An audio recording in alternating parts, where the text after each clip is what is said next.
Thank you, everybody, for attending today. Thank you so much, Yurik, for the presentation, and Alexander, and to everybody at Accenture. It's a real honor and a pleasure to be here and speaking in front of you. I'm going to today, I'm not going to explain how Bitcoin works. If this is what you're here for, unfortunately, you're in the wrong room. I will not be able to explain how Bitcoin works in 2 hours. And if you think someone tells you he'll explain it in 2 hours, I don't think he knows how it works.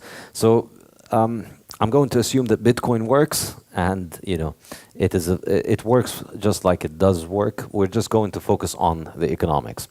So what I want to discuss are a few of the main economic ideas in my book about the economics of Bitcoin, how Bitcoin operates, why it succeeds, why it has continued to operate safely, and what are the implications of this, and how the world might change if Bitcoin continues to change, or if Bitcoin continues to operate. So for me, the most important characteristic about Bitcoin is the fact that it is hard money. And I use this term repeatedly in the book. In fact, it's not just hard money. In my opinion, Bitcoin is the hardest money ever invented. And that's why it's kind of a big deal, because it's not just a form of money. The fact that it is the hardest money carries significant implications for everybody, because money is a competitive market at all times, and all monies are always competing with each other. And if history is any guide, the harder money always wins. So this is why it's worth paying attention to Bitcoin, because it is harder money than everything else that we have. So specifically, what is it about Bitcoin that makes it such hard money? The key difference between Bitcoin and all the other forms of money that we have rests on one technology that Satoshi Nakamoto added to Bitcoin, which is what made it work. So if you study the history of how Bitcoin came about, if you study the history of the technologies that are utilized in it, things like proof of work, hashing, cryptography, and all of that stuff, it has been around for many years and many decades. And there were many attempts to try and make digital cash and to create a form of digital cash. Bitcoin was the only one that worked, and the first one to work, because it introduced one important thing, and that is the difficulty adjustment. This, for me, is the most important thing about Bitcoin. It's the reason. It's the glue that holds all of the parts of the system together. Without it, it would not function. And because of it, not only does it make Bitcoin functional, but it also makes Bitcoin arguably the most advanced form of money that we've ever invented. And the reason for that is it makes Bitcoin fundamentally different from everything else. With any other form of money, if everybody decides tomorrow in France that they want to use copper as money, hypothetically speaking, everybody sells all of the forms of money that they have, and instead everybody buys copper. What's going to happen to the price of copper? What do you think? It goes up, right? But of course, it's very easy for copper miners to make more copper. So what do? They produce more copper, and that floods the market with copper. And as long as you are storing copper in your backyard just to use it as money, they can keep providing more and more copper, and eventually that will bring the price of copper down again. So anything that wants to become money faces that problem, what I call the easy money trap in the book. If it's easy for others to make it, they will make it if you use it as money. And then if the value goes up because you're using it as a store of value, there will be a supply response, which increases the supply, brings the price down, and makes it not useful as a form of money. Historically, the most successful form of money all around the world was gold, precisely because it was the most resistant to this cycle. Because gold is so rare in Earth, and because it's very expensive to find and dig up, it's very hard for gold miners to flood the market with new supply, like with copper. And I show statistics on this. The supply of gold every year increases by about 1.5%. That's it. It's very hard to increase it beyond that, because it's very hard to find more gold.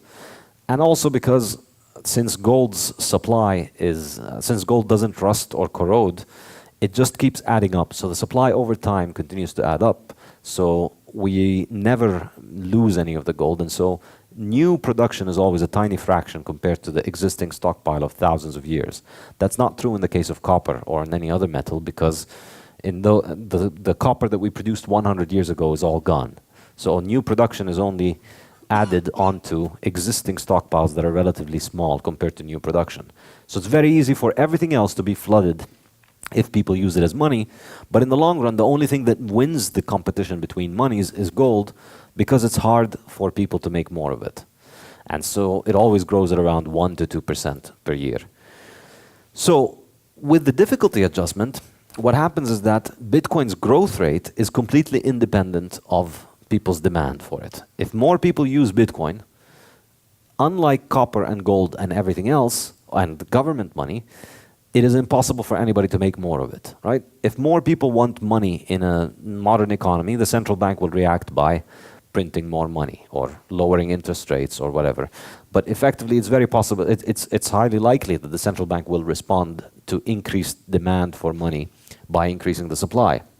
You will see the same happen with copper, with everything else. But because of difficulty adjustment, Bitcoin doesn't have this. Instead of the supply reacting to the increased demand, in terms of the mining producing more Bitcoin, what happens in the case of Bitcoin is that the mining becomes more difficult. That's what the difficulty adjustment does. Every 2 weeks, the mining difficulty is revised, and so the quantity that is produced of the coins remains fixed, and what changes is the difficulty or the cost of mining it.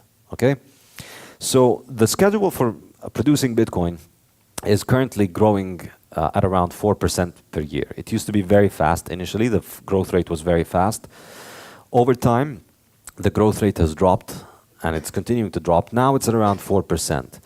In about 4 years, it'll drop below the, or about 6 years, it'll drop below the value of gold's growth, around 1.5%. So in 5-6 years, it'll be growing at a lower supply growth rate than gold. And so, effectively, we're going to have a harder money than gold, a money that is harder to produce as gold. So what are the implications of this? The implications of this is that with any other money, as I said, if people use it as money, demand increases, price rises, supply responds with an increased supply, and that brings the price down. But in the case of Bitcoin, if demand increases because people are using Bitcoin as money, the price of Bitcoin increases, and then miners start mining more, but they can't make more Bitcoin than is already scheduled. Instead, they need to spend more money on processing power in order to make the network secure, in order to mine.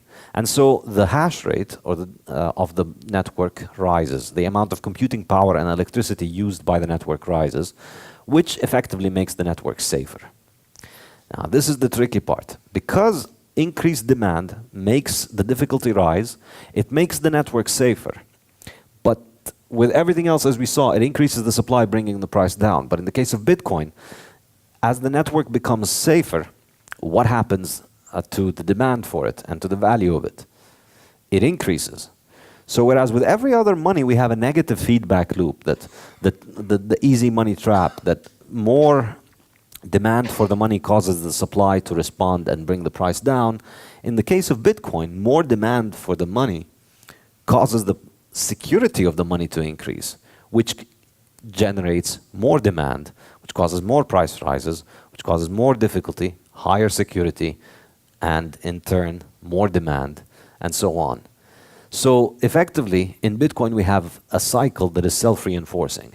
Once the Bitcoin design was put out in the open, this has just been continuing to grow over the last 9 years. The demand grows. It was only 2 people using it. Now it's tens of millions of people. The number of people using it grows. The price grows. The hash rate grows. It gets more secure. The value of transactions that are transacted continues to rise. The cost of attacking the network continues to rise. And as a result, it becomes more secure. This is the black hole that is Bitcoin, that is eating up the entire world as we go. And this is essentially the dynamic that is causing Bitcoin to continue to grow unstoppably, because there's no negative feedback. There's no central bank to flood the supply and reduce the rise in the price. The supply is completely fixed, and so the price is just continuously rising as a result of it, making it even more attractive. In the long run, I think and in my book I talk a lot about these examples. If you look at what happens in history when a hard money is present in the same place and with an easy money, it's very predictable. the wealth of the people that is in easy money is going to effectively disappear. It's very hard for people to maintain wealth if they're storing it in easy money, because others will just produce more of it. Whereas the people storing their wealth in hard money will end up gaining more and more wealth over time. So there's an example from West Africa, which is that they used to use glass beads as money because they weren't commonly produced in Africa. So they were very rare and it was very hard to produce them. And so they served as a good unit of money. But when Europeans came to West Africa, they saw that this was the money that Africans used to use. So they would get glass beads from Europe and go to Africa and use it to buy things in Africa. And eventually that is how Europeans managed to expropriate a lot of the wealth of Africans, because they were able to print their money, which was very easy for Europeans to make, whereas it was very hard for Africans to make the money that Europeans had. And we see several examples of this repeating over time, and this is, I think, why Bitcoin is relevant, because it's, it was not an option for people in West Africa to say, we do not care about gold as money, and we are happy to keep using our glass beads as money. It's not possible to isolate yourself from other people using a money harder than yours, because all that will happen is that you're just allowing them to expropriate your wealth easily simply by having the harder money that maintains its value. So this is really why I think Bitcoin is very important and worth paying attention to. And the implication of this, the implication of the hardness of Bitcoin, the implication of the fact that Bitcoin is very hard to make, is that it's also given us the first truly scarce liquid good that we have, the first truly scarce thing that could serve the function of money that we have developed. Because if you think about any other material or metal or resource that we have on Earth, yes, we think of them as being scarce, and obviously, the Earth is a physically limited space, and it has a certain fixed amount of oil or gold or copper or whatever. So it is technically scarce. All of these resources are scarce. However, in real terms, what determines how much we have of any other resource, of any resource in the world, is not how much of it exists on Earth, it's how much time we dedicate to it as opposed to other things, because the only scarce thing that we have is our time. In other words, if people tomorrow decide that they like nickel, for instance, so much more than they already do, we find a new technology that needs a lot of nickel, and it's very valuable and people are willing to pay a very high price for it. It's quite possible to increase nickel production very significantly, but it will come at a significant cost of giving up on the production of many other things. So, in other words, for pretty much for every resource, every natural resource that exists on Earth, the limit on how much we produce of it is not how much of it exists on Earth, it is how much time we dedicate to it as opposed to other things. Because, the Earth, even though it is finite, the Earth's diameter is about 12,000 kilometers. The biggest hole that anybody has ever dug to mine anything is about 3 kilometers. So we've literally just scratched the surface of the Earth. If we have more time and more resources to keep digging, we could keep finding more. But what limits how much we make of everything is just the time that we dedicate to it as opposed to other things. The one exception to this, because of difficulty adjustment, is Bitcoin. Bitcoin doesn't care. There will only ever be 21 million Bitcoins, and that's it. Doesn't matter how much time, money, and effort goes into producing more Bitcoins, the supply is always going to be fixed. So this, for me, is really a significant milestone for us as a human race, because effectively, we've managed to create one thing that is liquid, that we could use for payment, that is dividable and combinable, that you could move around, send all over the world, and yet it's strictly scarce. The supply is strictly fixed. The only other thing that we have that is strictly fixed and scarce is our time on Earth. That's the only thing that is really scarce. And so, if you think of it, the search for money is a search for a store of value that is produced across, for a store of value across time. So I work today, I earn money today, I'd like a ways for me to keep that value into the future, and so I put that value into a form of money. But any money that can be produced at an extra, whose supply can be increased, You can think of that as an inefficiency in the form of money. You can think of that as like an inefficiency in an engine. The more people are able to make of the money that you use, the more they are expropriating the wealth that you stored in that money without them having to actually work and produce value like you did. So you work, you store your value in Venezuelan bolivars, but then the Venezuelan government increases the supply of bolivars, and then all of the value that you had in it is gone. This is true for pretty much every single thing. Gold was the best answer to this because it was the hardest to make. But now Bitcoin completely eliminates this inefficiency because you know there will only ever be 21 million. So if you buy one Bitcoin today, you know that's 1 out of 21 million of all the Bitcoins that will ever exist forever. That's it. There will never be any way of making more Bitcoins than this. We can get into a discussion about why we know whether that's true or not. It's a little bit technical, but I'll skip it for now.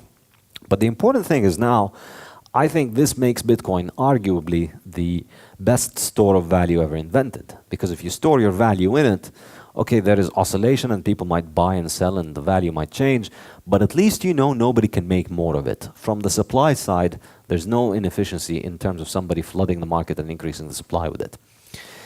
This, I think, is going to carry significant implications for us because it's going to allow us to preserve our wealth further and further into the future. Now, what does it mean if people are able to have a store of value that is very reliable and likely to appreciate over time?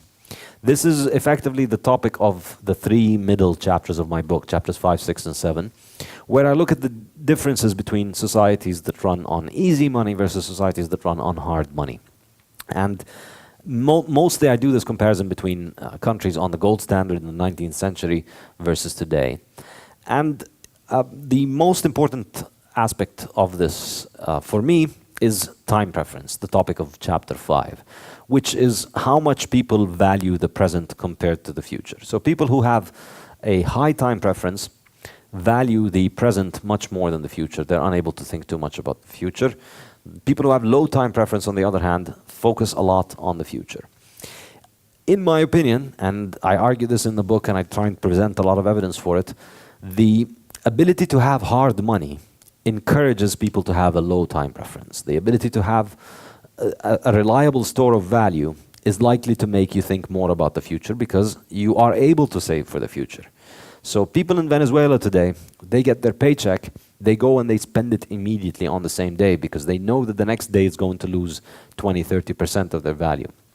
Now, that's an extreme example, obviously. But if you knew your money was losing 5% per year in terms of its value, in terms of its purchasing power, in about 15 years, it would lose half of its value, something like that. On the other hand, if your money was appreciating by 5% per year, in 15 years, it would double in value. So think about if you lived in those two economies, in those two hypothetical alternate universes, where are you more likely to save? Obviously in the economy where the money appreciates, right? Because it's worth it to keep $100 now because in 15 years there'll be 200. It's not really worth saving much if in 15 years you put 100 now and in 15 years it'll be worth about 50, right? So the tendency to save will increase, the tendency towards consumption will decline. In other words, time preference will drop. And for me, this is an enormously significant thing, and the economic impacts of it are enormously significant. People will save more. That will lead to more capital accumulation. That will lead to more investment. That will lead to rising productivity and improving material standards. This is essentially the process of civilization. The process of civilization is the process of people dropping their time preference and moving away from immediate gratification, from trying to always gratify their immediate needs, towards future orientation, towards caring about the future. So the first step is you invest in capital goods rather than in consumption goods, and over time the capital accumulates and the productivity increases. This is really how civilization happens. And I think hard money, you know, it's no coincidence that the height of civilization in the 19th century coincided with the gold standard. And I talk about this in depth in my book because, you know, we hear a lot about how the gold standard was bad, but really the example that is usually given is that there was the Great Depression under the gold standard, but the Great Depression came about precisely because the gold standard was abandoned. There were no recessions in the periods in which the gold standard was adhered to. And there was continuous economic growth, high saving rates, and economic activity continued to increase and productivity continued to increase. In fact, if you look at the sort of inventions that came about in the 19th century, we like to think of technology as always advancing, but really, compare the things that are being invented now to the things that were invented in the 19th century, and I think the 19th century comes out ahead. You know, we've been adding bells and whistles to the stuff that we invented in the 19th century mainly. You know, all of the things that we like, let's face it, it's just a telegraph with bells and whistles. That's your internet. The telegraph was made in the 19th century. The car, the airplane, central heating, sewage, pretty much all of the things that make modern life possible were invented then, and in the 20th century they spread out. Perhaps there is something there, and you know, if you look at art under eras of hard money, you see artists who worked for years on developing their craft and skill and who produced work that took years to finish. Compared today, you see artists who spend a few minutes working on their project and then tell a story about how it's you know, special because it makes a statement or something or the other, but really is just hiding the fact that nobody today spends years working on a masterpiece like they did a few hundred years ago. Our music is, what, 2-3 minutes long today? We don't have any Beethovens, we don't have any Mozarts anymore composing all these things that they used to compose. And I think this is fundamentally related to time preference. And I'm willing to say that I think if we move towards a standard of hard money, time preference would go back to dropping, and I think we would see the return to those things that we associate with backwardness and we think of as being in the past. I think we could get back to them, and I think these sorts of changes would happen. And I think this might be the most important impact of moving towards a hard money. Secondary impact, I think, is that it would limit the ability of government to finance itself because it no longer can inflate the money supply whenever it needs to finance itself. And thirdly, and this is where it gets into a business cycle theory, I think this is going to sound crazy, but for Austrian school economists, the only reason that you get inflation or recessions, the only reason that you get business cycles is because of easy money, particularly because of central bank manipulation of the interest rate. So whereas for most economists, we need the central bank to fight the business cycle, to fight the recession, to fight inflation, for the Austrian school economists, this is exactly like an arsonist pretending to be a fireman. He always happens to be the first next to the fire, and he's always telling you he's fighting the fire, but, maybe he was the one who started it. And so, we can get into this in more detail in the discussion. I don't want to keep the speech going for long, but one interesting piece of data that I found as evidence for this is Switzerland, which was the last country to abandon the gold standard. Effectively was on the gold standard until the 1970s. And if you look at Swiss unemployment rate, up until the 1970s, it never went above 1%. It rarely ever went above 0.5%. Then from the 1970s until the 90s, when they were kind of on the gold standard, the unemployment rate would go up to 1 or 2%. And then in 1992, I think it was, when Switzerland sold half of its gold and effectively the Swiss franc became just like any other currency, when in the 70s it was just gold, roughly. Since then, Swiss unemployment has just rocketed up to 5%, 3%, 4% all the time. And, it's the same country, the same people. The only things that have changed are the monetary system. Under hard money, there was no recession. Under easy money, now they get all these recessions. I don't think it's a coincidence. And, if you study Austrian business cycle theory, you'll see why that is the case. You'll see why the 20th century, the century in which supposedly we invented central banks to stop business cycles and to stop recessions, was the century that had the most business cycles and the most recessions. So we can get into all of these in more detail during the discussion. Thank you very much.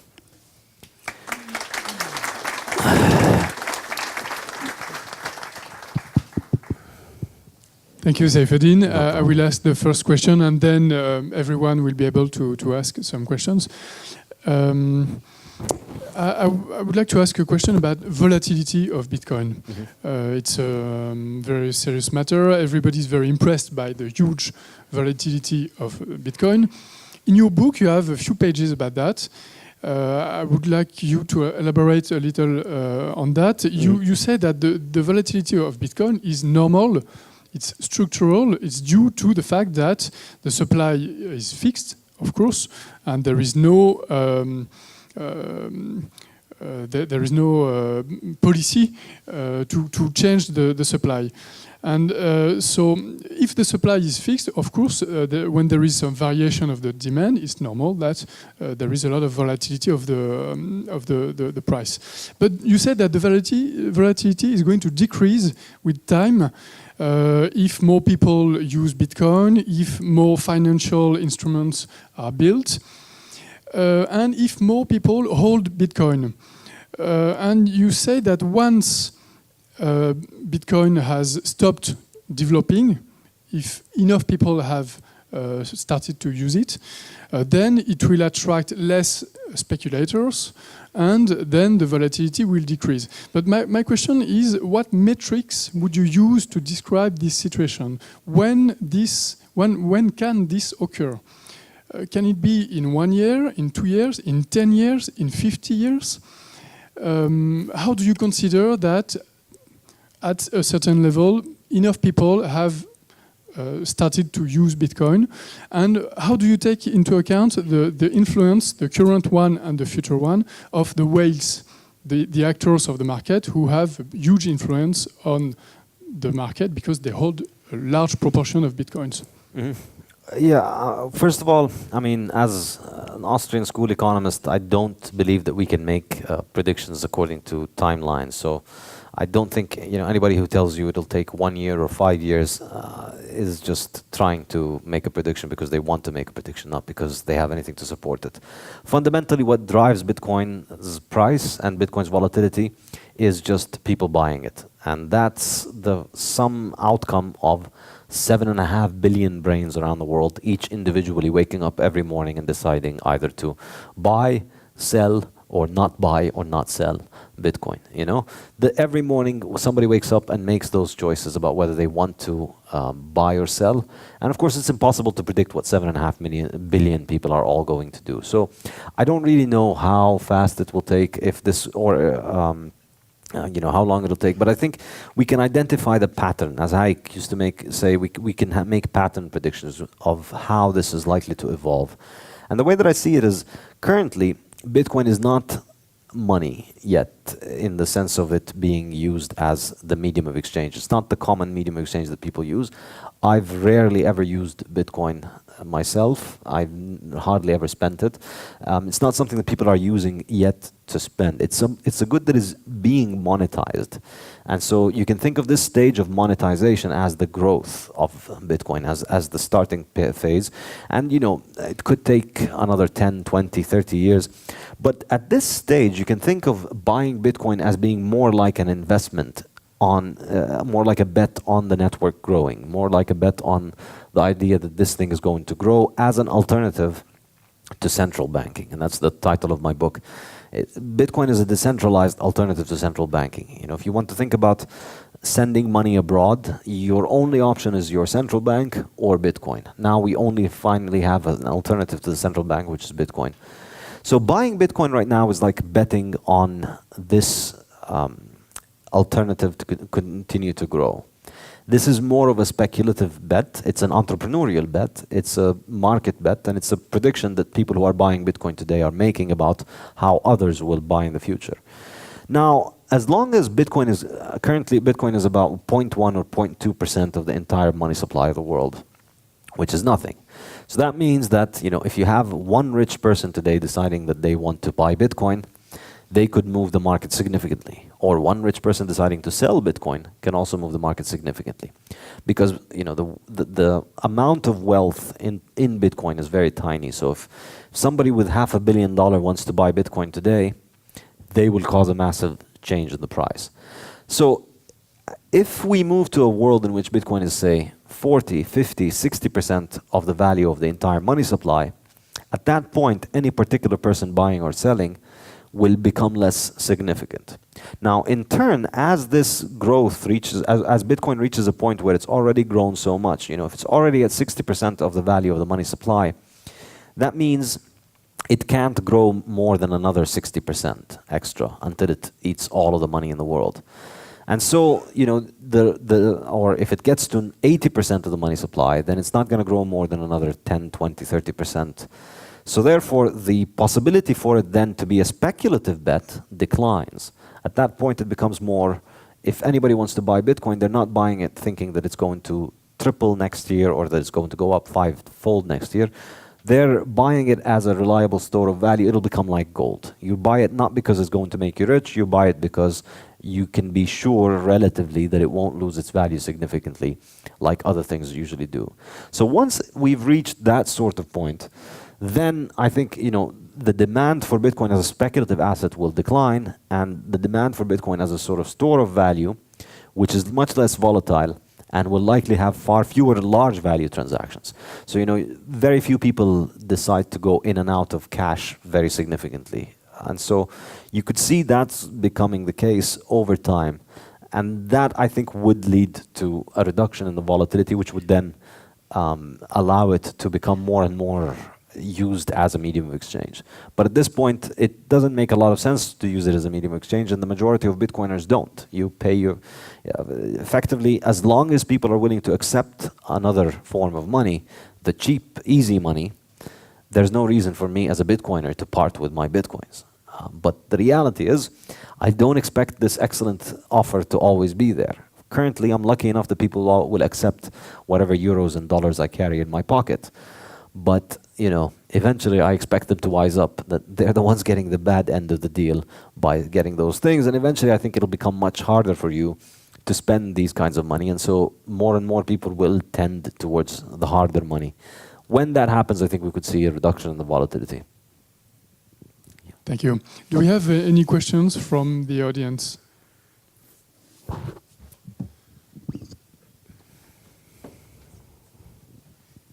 Yes, I have a question. Two-part question. First, about maximalism. How do you see Bitcoin forks and altcoin? Do you see them as distraction or maybe interesting experiment or attacks? And second part is about minimalism, meaning that maybe do you prefer Bitcoin to be just money and not even programmable money? Not you don't like SegWit, or you think it's something negative, or no Merkleized abstract syntax tree, no Schnorr signature, no second layer like rootstock. So maximalism and minimalism, please.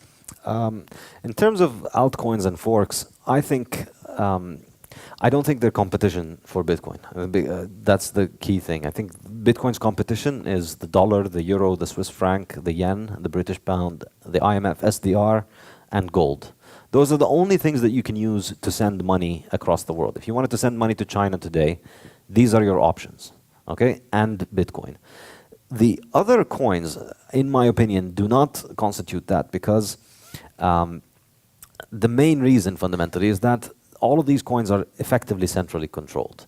And, just simply copying Bitcoin's design does not recreate the economic incentives that made Bitcoin what it is today.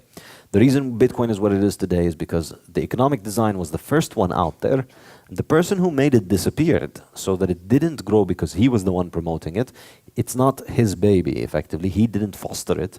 He didn't spend any marketing money on it. The marketing budget for Bitcoin is still zero. Nobody has ever been able to spend money on it, on marketing it. So how did it grow?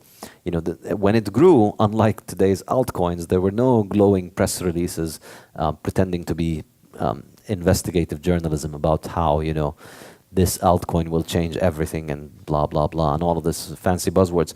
Bitcoin didn't have that. It just grew because people on the internet used it, and it provided economic incentives for people to use it. And the result of this is that we can really say that nobody controls Bitcoin. And you could say this and make the claim up until 2017, and it would have been hard to convince people. But in 2017, we really saw exactly why Bitcoin is not controlled by anybody, because about 90% of the hash rate, what secures the network is the hash rate. About 90% of the owners of 90% of the hash rate, plus the operators plus the owners of the majority of the startups in Bitcoin, plus the most famous names of people who are associated with Bitcoin.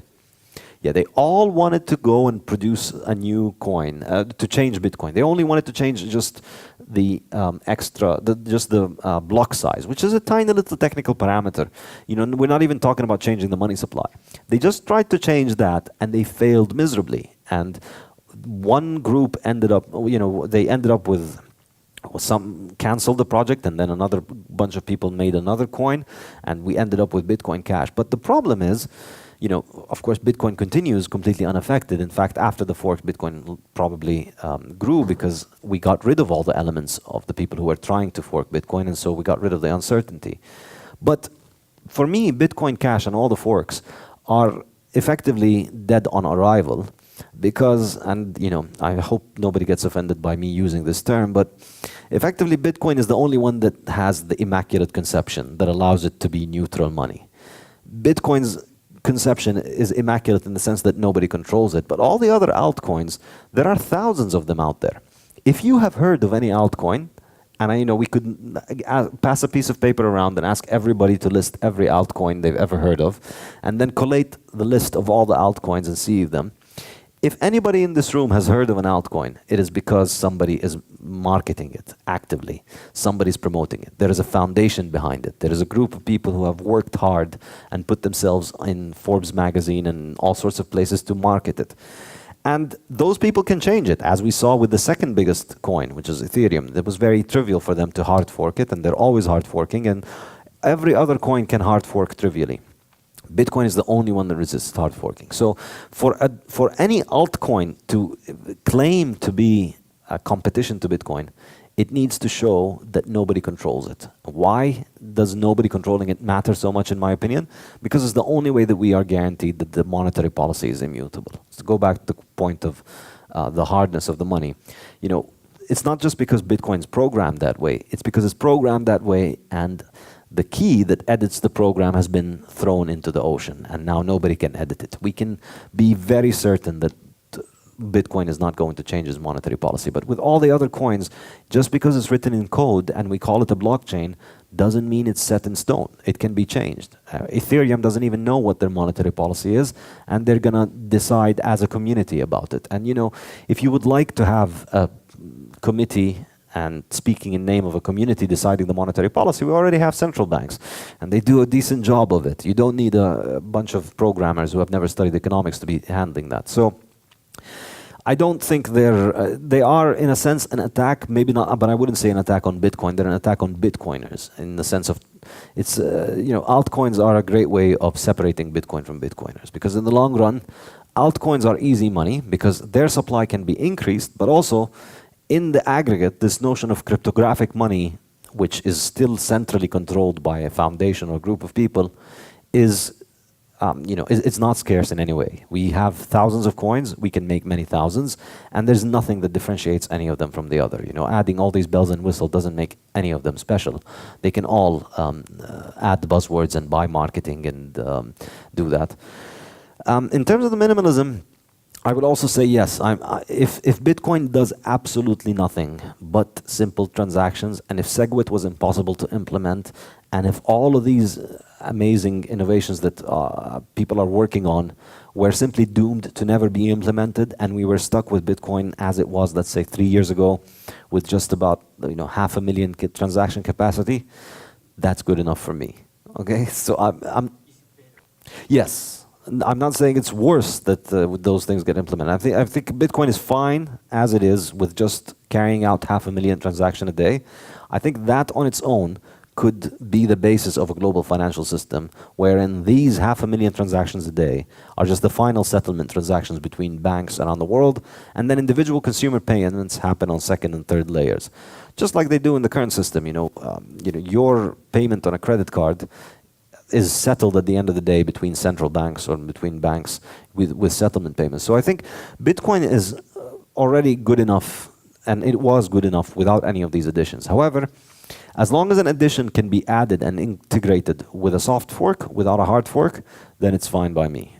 And all the additions that do not require other members of the network to make a change in order for them to stay along with you in the same network, these are changes that are fine. So fundamentally, the reason you can't oppose SegWit is that even if you don't like it and if you think it's bad, you're not forced to use it. right? That's the beauty of a soft fork. You can just continue to use Bitcoin without SegWit, without running it on your node, and many people still do. So any innovation that comes in the form of soft fork for me is good. Maybe I might not want to use it myself, but I'm glad to see others use it. But the important thing is that it doesn't affect the monetary policy. It's not a hard fork. Thank you. I've got a question for you, Saifedean. So we all know how works the block reward. We know that when a miner validates a block, he's get reward. So there's some Bitcoins created out of thin air. It's in the Bitcoin protocol rules. And also there's the transaction fees. In the future, miners won't be able to get the reward from the blocks. Do you mind that Bitcoin security will still as high as it is right now? That's a very good question, and it's not one that I can answer definitively. It might. There is a scenario in which the lack of a new inflation reduces the security because it reduces the reward, but I think it's highly unlikely because if we continue to, if the network continues to grow, if the coins become more valuable, then the transaction fees themselves are likely going to be enough to incentivize miners to continue to secure the network.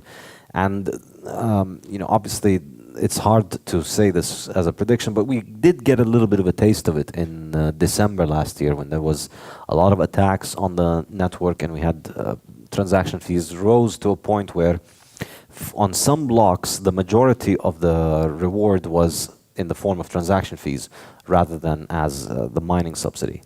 So we saw that it continued to operate like that, and we saw that miners, the network was still secure, the hash rate continued to grow, and I'm inclined to think that would be the case. So in 2 years, in exactly 2 years, I think 2 years and a day from now, Bitcoin's new supply will drop by half. And so we'll have, each block will come with 6.7 new Bitcoins rather than the 12.5 that we get right now. So most likely the percentage of the reward that miners make will be made up higher, a higher percentage of it will be coming from fees. And we don't have any solid evidence with which to make this prediction, but all the evidence shows that it shouldn't be a problem. As long as people want to use Bitcoin, they will pay transaction fees, and the transaction fees should be enough to secure the network. If people don't want to use Bitcoin, people don't want to pay transaction fees, people don't want to hold it, then the price drops and the security will drop. But there's no reason to really believe that, in my opinion, that simply shifting towards transaction fees will cause the security to decline. I've got a last question compared to, we talk about soft fork, and so there's the upcoming Lightning development just right now happening.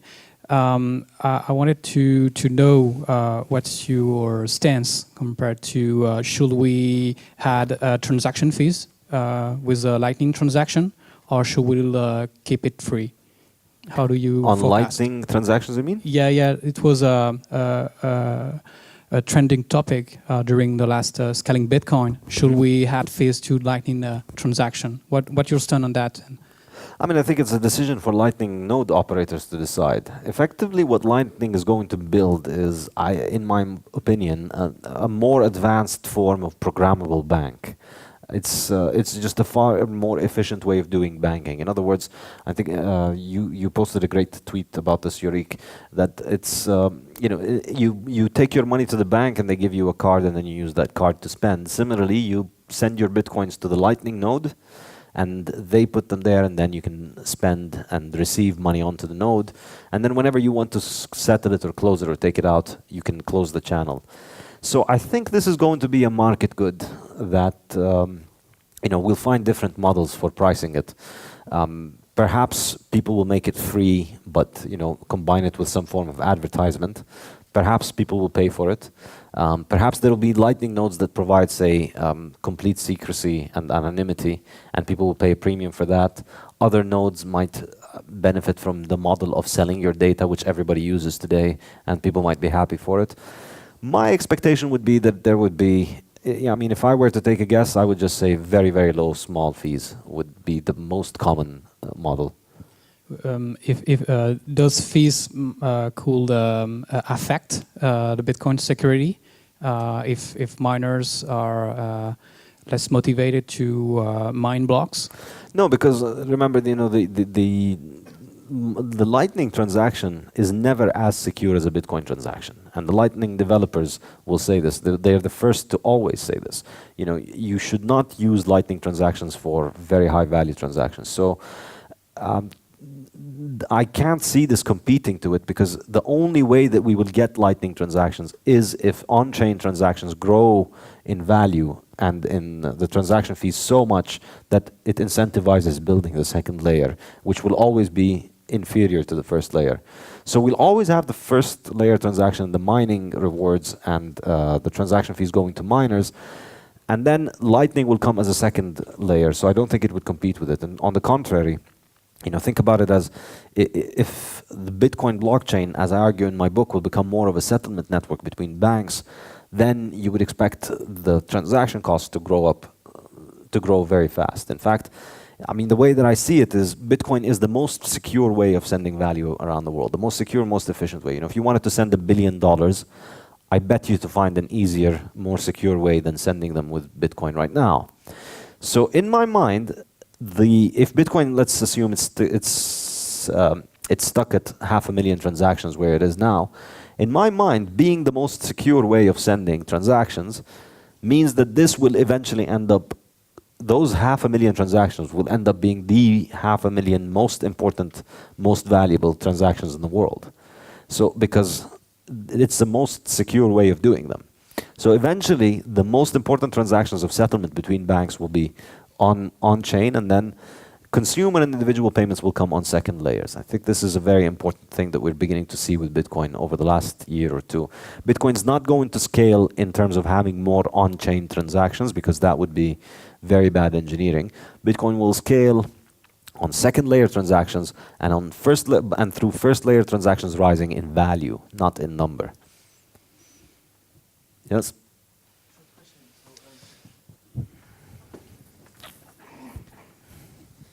So, assuming the strengthening of the security doesn't send the price to excessive highs, so assuming that the price of Bitcoin plateaus with the security being at a level that's acceptable for everyone, how do you actually see the current monetary system and the current wealth distribution as it is today accept to actually transfer to Bitcoin, because it's another monetary system with another wealth distribution? Yeah. So how do you see big wealth from the fiat currencies accepting to go in a system where big wealth in the Bitcoin system is already installed? It's the people who took the biggest bets, Yeah. and who mined the earliest in the story of the... Okay, so first of all, I disagree with the premise. I don't think that it would be possible for Bitcoin's price and hash rate to stabilize, because there's no such a thing as secure, good enough security, because security is an arms race. So as processing power gets cheaper, attacking Bitcoin gets cheaper. So Bitcoin needs to always become stronger so that it's always ahead, right? So, so the way that I see it, it has to keep growing, and the processing power will keep growing, which means the value will keep growing. Which, to answer your second question, is how everybody will have to come along. The way that I see it, honestly, is that it's not optional. I mean, you will either move there, or you will watch your wealth lose its value as the people who put their money there appreciate. You know, I mean, just think about it. You know, if you have $1 million and you put them in a currency that's constantly depreciating, where somebody has $10,000 and puts them in a currency that's constantly appreciating, it's only a matter of time until they overtake you. And you know, people are not stupid. They will realize this and they will want to move forward. So when I talk about Bitcoin adoption, people think of it as being like, say, Apple iPhone adoption. You know, it's very nice and very cute, and then people will buy it. But I think that's not the model for Bitcoin. Bitcoin is more like gunpowder adoption. You know, if you think about it, did the French army have a choice whether they should adopt gunpowder or not? You know, did they decide, no, you know what, we like to keep it real with sticks and stones and swords, and we're not going to use gunpowder? If you know, any army that decided to do this, it didn't matter, because then another army with gunpowder would come and take over France. So eventually everywhere in the world ended up with gunpowder, either because people adopted it or because it was used against them. And I think Bitcoin is like that. Bitcoin is like financial gunpowder. It's the safest way of sending money halfway around the world, the most secure way, and it's the hardest money that we've ever invented. So it's not something that is, you know, whether we should or want to, or whether people, you know, we try to win people over. And this, you know, this is why my book is not marketing for Bitcoin, because I don't think marketing for Bitcoin matters. At the end of the day, this is economic reality. The harder money will win, you know. Gold beats silver, and I discussed this in my book, not because, you know, there was better marketing for gold or there was better propaganda for gold. It beats silver because of economic reality. Gold grew at a much slower rate than silver. The value of silver declined. And I think this is really the case with Bitcoin, I think, in the long run. Oh, but can I just add one small point to this question? In terms of, you know, the wealth distribution and people, there's obviously going to be a lot of bitterness towards early Bitcoiners. You know, somebody bought $1,000 and now they're sitting on $5 million. And yeah, of course, it's not very nice if you weren't the one who bought those. But in the long run, you know, in the long run, what Bitcoin is going to do is it's going to actually lead to a much more fair distribution of wealth, for the very simple reason that it will completely remove the ability of anybody to get wealthy through printing money, which is what governments do, which is what you know, the ability to inflate the money supply does. So in the long run, yeah, you might get rich now because you invested early in Bitcoin, but you know, if you're gonna exercise your richness, you're going to be spending those coins, and then they'll eventually disappear. And of course, people will spend. You know, Bitcoiners like to joke about hodling to the grave and holding your coins and never selling them. But let's face it, I mean, if the coins that you own are worth 10 times the value of your mortgage, which you're paying off and having trouble paying, of course you're going to sell. You know, you're going to fix your life. You're going to get married. You're going to have kids. You need to buy diapers, so you will sell your Bitcoins. So as the price rises, it incentivizes people to sell, and that rearranges the distribution. So over time, the only way to have a lot of wealth will be similar to the days of the gold standard, which is to work hard, be productive, and earn money. That's what hard money is. Easy money incentivizes everybody in society not to work hard, but to get connected to the people who print the money. Because, you know, why work hard? And, you know, you look at the modern global economy today, you know, if you run a bank, your incentive is not to run the bank efficiently to please your customers. Your incentive is to run the bank to please the government and the Federal Reserve, who are the ones who essentially determine your survival and profitability.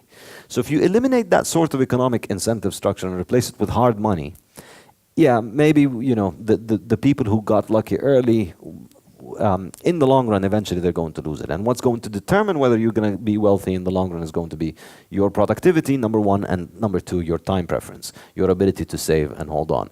So all of the Bitcoiners holding their Bitcoin waiting to buy the Lambo, you know, Lamborghinis are some of the fastest depreciating assets in the world. So this is how you don't worry too much about the early Bitcoin adopters. They're going to blow all of their money on Lamborghini.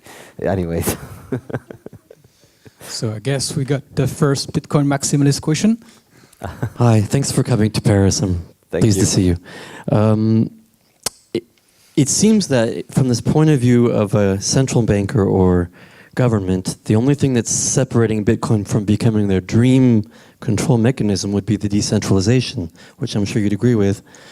What would be your take on the future threat when they come out with their e-cash or whatever centralized version, which is in the works everywhere apparently? Yeah.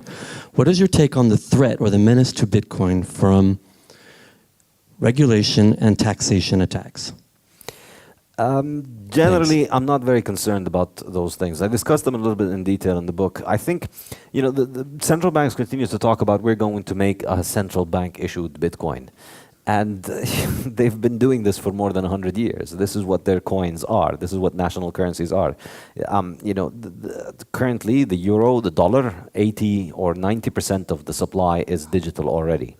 So when they talk about, we're going to make something like Bitcoin, they think, I don't understand what they're meaning. And the only people who say this are the people who don't really understand how Bitcoin functions. Because if you're really going to make a currency like Bitcoin, what that means is that the transaction clearance isn't determined by the central bank deciding, okay, this guy can send his money, that guy can't send his money. It's simply cryptography. If you have the right private key, you can send and nobody can stop you. So if a central bank implements that, that's a central bank just basically putting itself out of a job. The other job that the central bank has is monetary policy. And if you're going to implement something like Bitcoin from a central bank with a programmable, algorithmically determined monetary policy, then that's the central bank putting its other half out of business. So if they control it, exactly, but if they control the money supply and if they control the payment clearance, then, but that's already what we have. That's exactly what we have right now. The only difference is that we have some physical bills around there. That's it. Which, if they try to, and that's to answer your second question, if they try to move away from physical cash, if they try to tax Bitcoin, if they try to prevent people from buying Bitcoin, all that they're actually doing is advertising Bitcoin, advertising the use case for Bitcoin.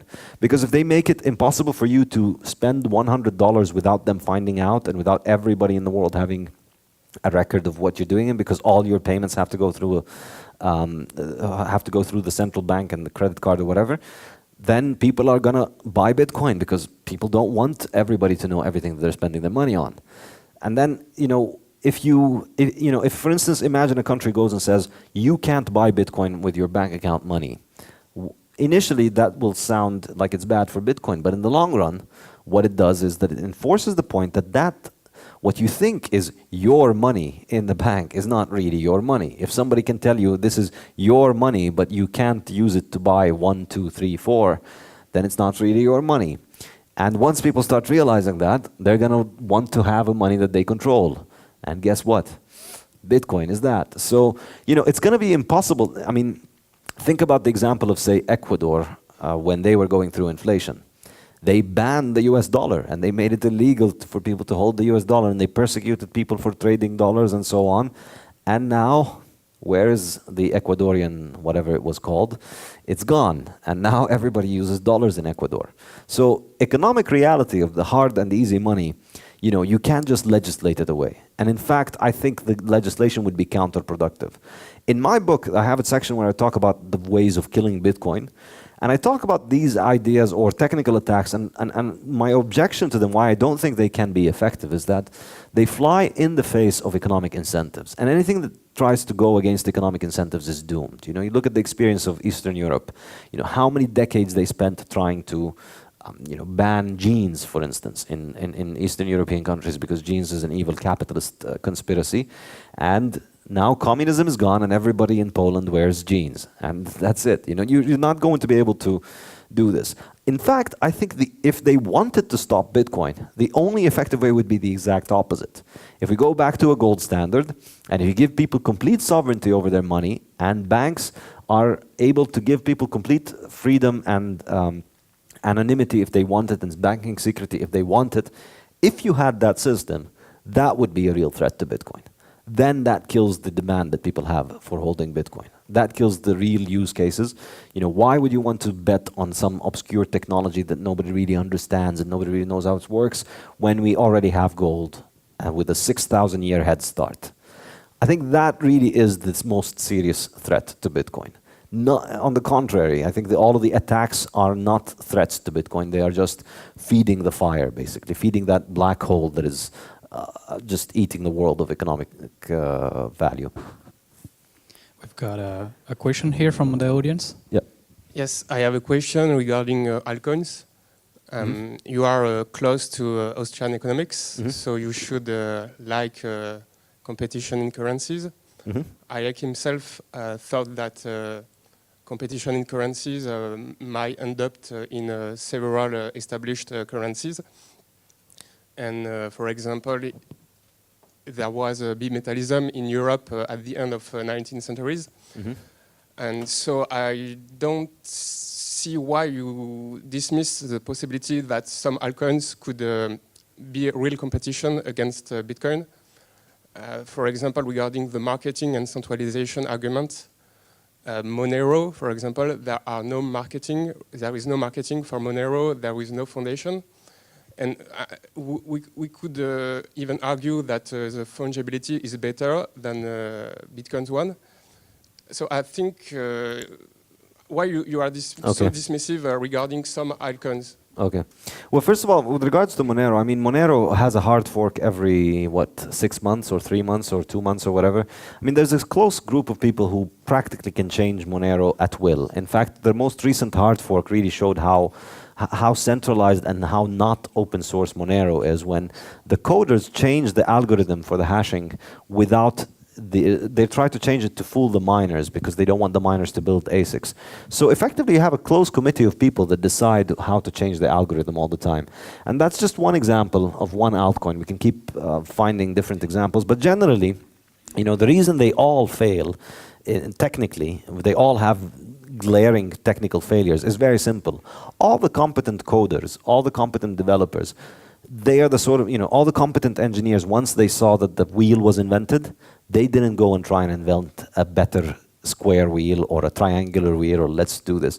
They saw that the wheel was invented and they built on it. Let's build a car, let's build a cart, let's do things based on the wheel. So if you look at the altcoin space, I hope there aren't any altcoin devs here, but really all the competent developers are in Bitcoin. And all the technology that is used in altcoins was developed by Bitcoin developers. No single altcoin has contributed anything useful in terms of development. And, for instance, Monero's confidential transactions were developed by Greg Maxwell. Why weren't they applied on Bitcoin? Because they're unworkable on Bitcoin, they're too large. And still, even with Monero right now, the transactions are very large. The potential for Monero to scale is very problematic. Essentially, it's just taking the leftovers of Bitcoin developers and then running coin on it and then listing it on exchanges and selling it.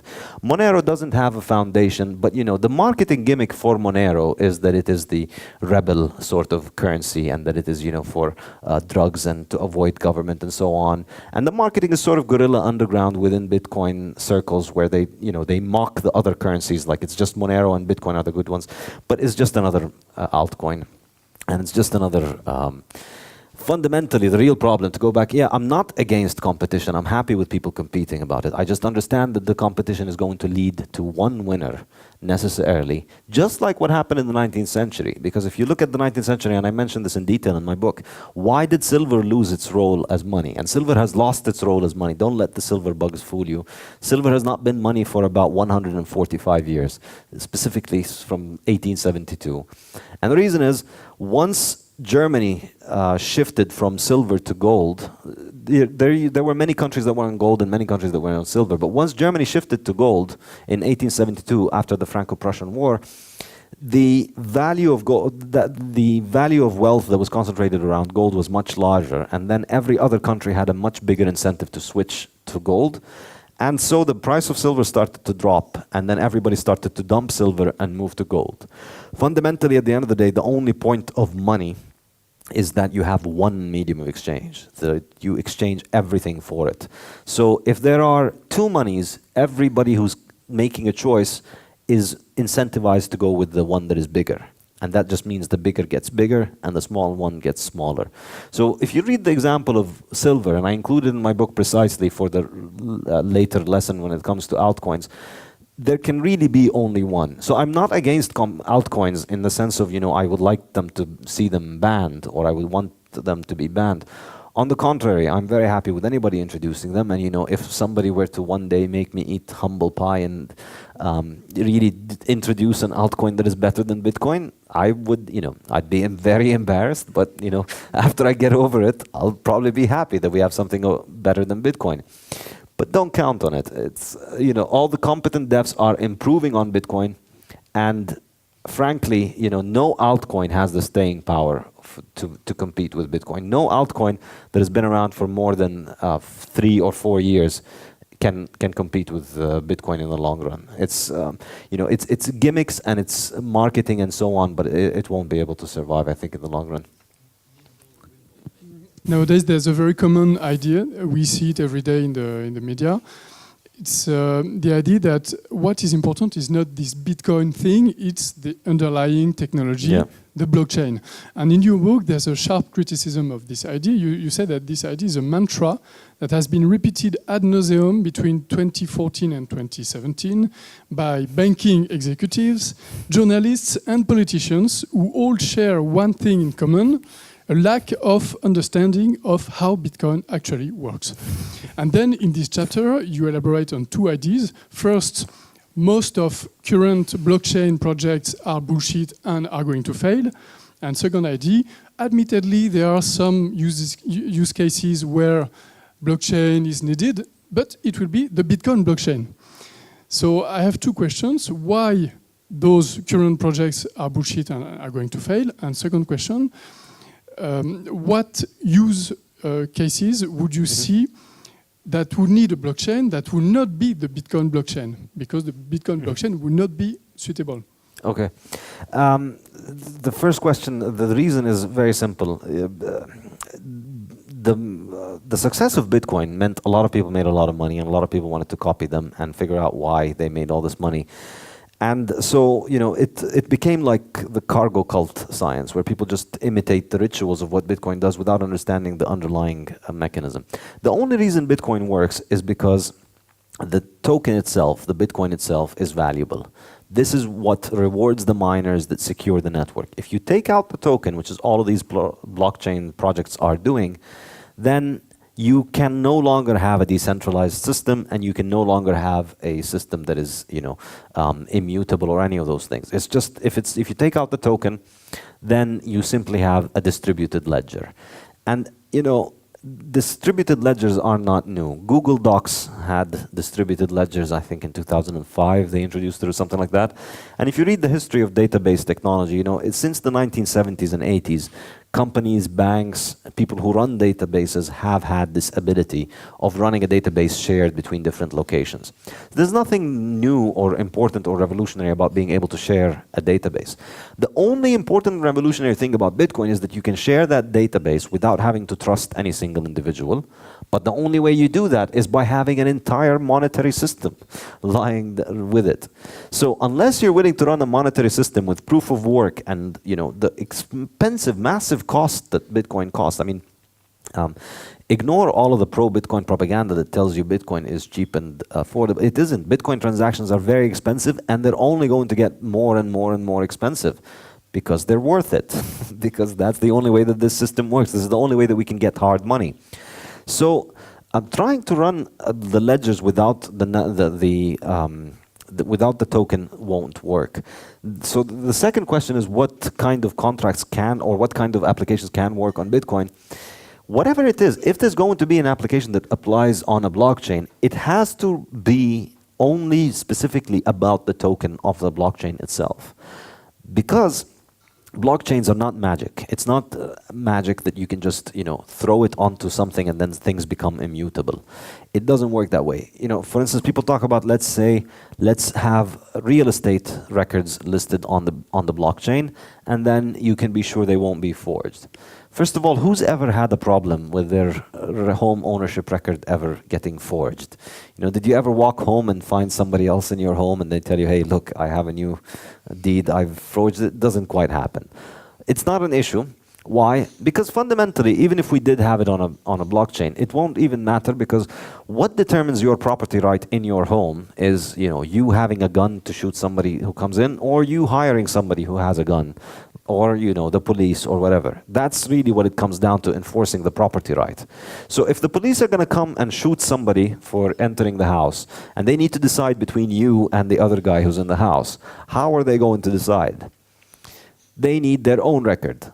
That's it. So all that you need is one record. You don't need the record of ownership distributed over millions of computers worldwide. But more importantly, it's pointless to do it, because imagine, if you manage to hack into my computer and manage to steal the private key that includes my home record, and then you manage to sell my home to yourself, and now you own my home.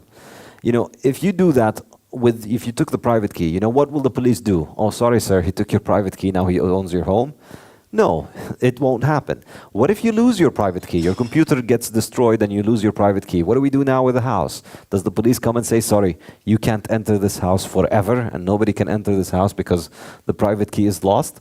You can't have that. Obviously, the ownership of the house is going to be determined by what the police decide or what the court decide or whatever.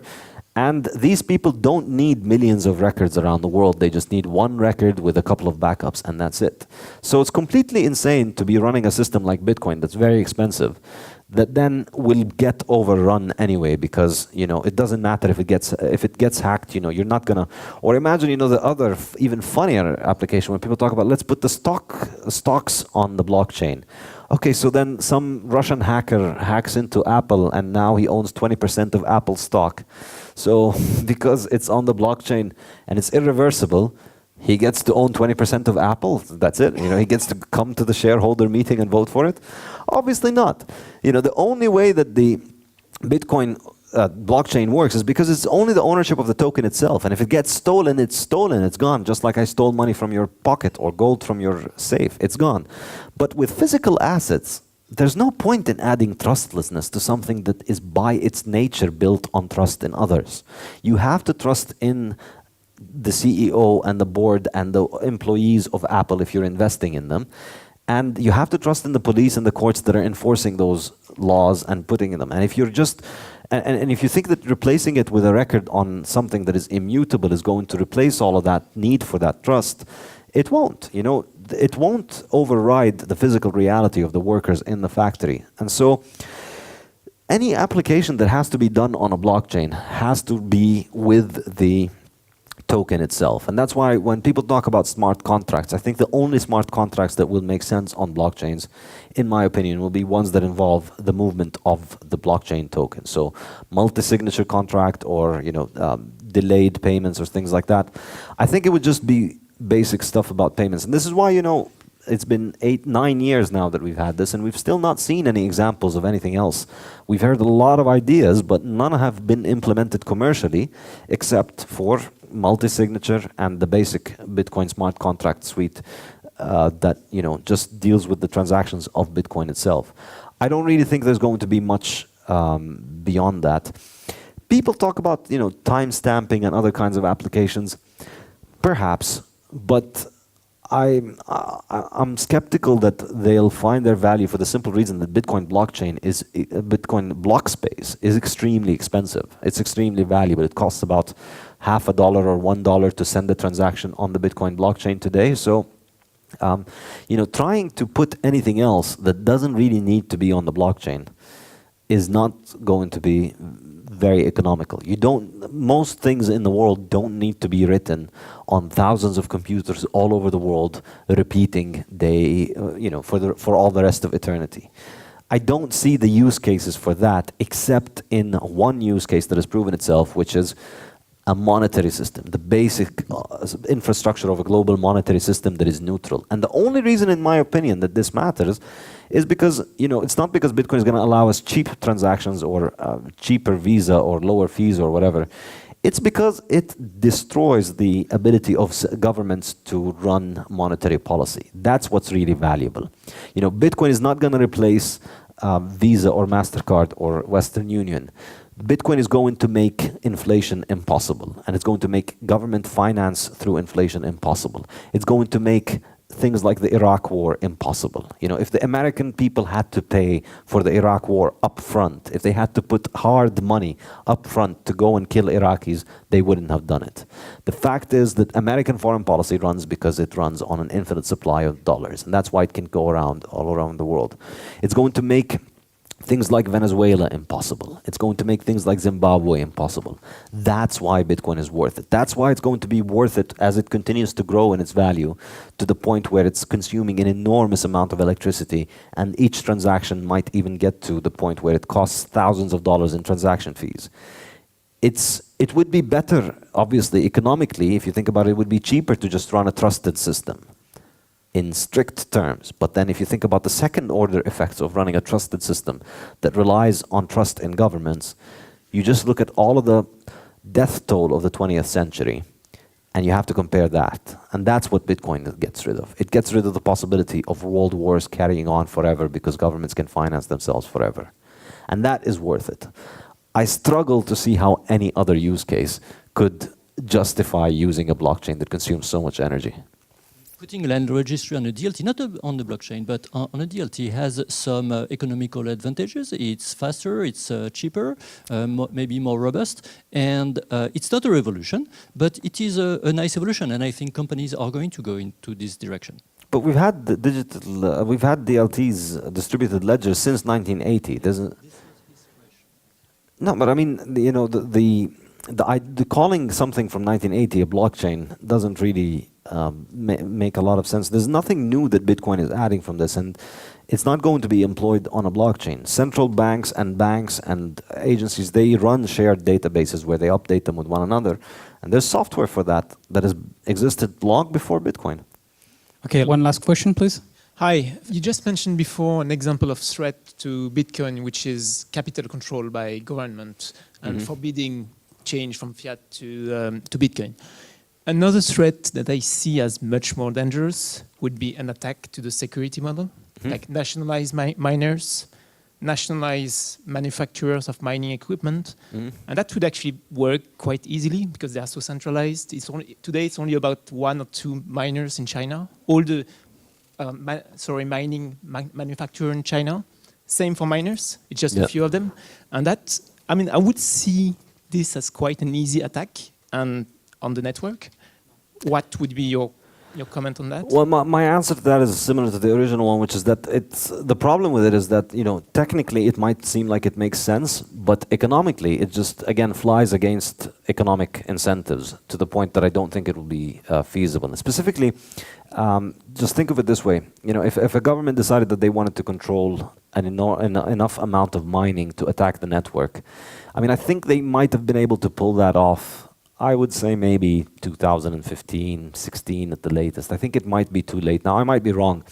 But the problem, I think, is after Bitcoin has grown to this point right now, is that Bitcoin is the most profitable use of processing power in the world that we have right now. So it's at the forefront of processing power development. And even though you can buy individual miners, you cannot stop others from manufacturing mining equipment. And so manufacturing mining equipment is becoming more and more common of an industry. So, you know, factories can do it underground if it comes down to it, and people can mine underground, and it's very, very hard to spot where the miners are. So in the case of, you know, imagine if a government says we're going to acquire enough hash power to keep attacking Bitcoin, in a static sort of non-economic way of thinking of it, you know, you think of it as like a war, then we just get all the miners and then we attack the other miners. But economics doesn't work like that. If you think about how it's actually going to happen, they're going to be investing billions in developing new mining equipment. But what is that actually going to do? It's going to provide more capital for mining manufacturers. It's going to raise the profitability. It's going to invite more money into mining. So, you know, $5 billion from the US government tomorrow to attack Bitcoin, dedicated towards attacking Bitcoin, will just, funnily enough, increase the security of Bitcoin, because they're going to make miners, and while they're putting the miners online, you know, the hash power continues to grow because of all the money that they're investing, and the hash power that they don't control continues to grow. They can't stop that from growing. So if they need 5 billion today, you know, by the time they built all those miners, they're much less. So my point is that it's very hard for one entity to be able to beat the market, particularly if that entity is not motivated by profit. You see, you know, if you have a government program to run a miner project, that doesn't mean that everybody else stops. So all that happens is other people will start producing more and more and more mining equipment, and then we get an arms race, and most likely we'll have several people producing, and the end result is more and more hash rate. Having said that, I wouldn't completely rule it out. I think the realistic scenario is, you know, keep producing miners with backdoors, and that governments can control, and then surprise people by using them to attack the network. But I doubt it will be successful fundamentally because of the economic incentives. It's just always so much more money will be left on the table securing the network is very profitable, and so attacking it is just going to is not going to change that. I think there will always be more incentives for it. Unfortunately, we have to conclude, and as a way of concluding, I would like to quote a phrase of your book. You write, many Bitcoiners have developed quasi-religious beliefs in the ability of Bitcoin to survive come what may. So, Saifedean, you are probably aware that that's the way yourself may be described by Ethereum maximalists. But at the same time, later in the chapter, you write, it's possible that Bitcoin is going to grow, but it's also possible that Bitcoin will stagnate or even fail and disappear, and you explain why. So I think that this book shows that your vision is quite balanced and rigorous, and I want you to thank you for sharing this vision for us and coming in Paris, talking about Bitcoin. Thank you, Saifedean. Thank you very much, Eric.